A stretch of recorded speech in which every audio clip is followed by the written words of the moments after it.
So Ustaad Bhagat Singh cinema నుంచి తాటి song వచ్చింది, లిరికల్ సాంగ్ కాలరిత్తరా అని చెప్పేసి. సో అది సాంగ్ ఎట్లా అనిపిస్తుంది? సాంగ్ ఎలా ఉందంటే మామూలు లేదు, మొత్తం ఇండస్ట్రీ మొత్తం షేక్ చేస్తుంది. ఇండస్ట్రీ మొత్తం షేక్ చేసి పడేస్తుంది సాంగ్. మామూలు లేదు. ఉస్తాద్ భగత్ సింగ్ అంటే మూడో సాంగ్ పర్లేదు, చాలా బాగుంటుంది. నాకైతే నేను చూసిన ఇప్పుడాగా సాంగ్ అని ఫస్ట్ సాంగ్ దేక్లింగ సాంగ్, రెండో సాంగ్ ఆరామసా సాంగ్, తర్వాత ఇంకోటి మూడో సాంగ్ కూడా ఇది ఏం సాంగ్ సాంగ్ మాత్రం మామూలు బాగుంది.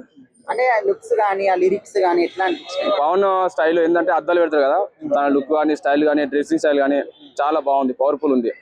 అంటే మ్యూజిక్ ఏమైనా కొత్తగా అనిపించిందా లేకపోతే రొటీన్ గా అనిపించిందా? మ్యూజిక్ అంటే ఫస్ట్ సాంగ్ కన్నా సెకండ్ సాంగ్ కన్నా మూడో దానికి మ్యూజిక్ కొంచెం డిఫరెంట్ ఉంది. అట్లా సాంగ్ కొంచెం పర్లేదు, నాకైతే మంచి అనిపించింది. సినిమాలో ఒక హైలైట్ లాగా తీసుకోవచ్చు పక్క. సినిమాలో డౌట్ ఏం లేదు, సాంగ్ మొత్తం చాలా బాగుంది. దీనికి మన పవన్ కళ్యాణ్ సినిమాకి ఇంకోటి దురంధర్ పార్ట్ 2 సినిమా వస్తుంది.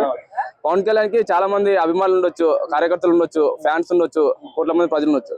కానీ దురంధర్ పార్ట్ 2 సినిమాకి మాత్రం డైరెక్టర్ ఉన్నాడు, ప్రొడ్యూసర్ ఉన్నాడు. రెండింటికి మంచి క్లాష్ పడుతుంది అనుకోవచ్చా? రెండు సినిమాలు ఖచ్చితంగా రెండు సినిమాలు బ్లాక్ పోస్టర్ ఇస్తే ఖచ్చితంగా, దాంట్లో డౌట్ ఏం లేదు. సినిమా ఒకదానికి ఒకటి మించి వస్తున్నాయి సినిమాలు. డైరెక్టర్ అట్లే ఉన్నారు సేమ్, మన గురువు దగ్గర శిష్యులు ఇద్దరు డైరెక్టర్ అట్లే మామూలు లేదు, ఇద్దరు మించిపోయారు సినిమాలు.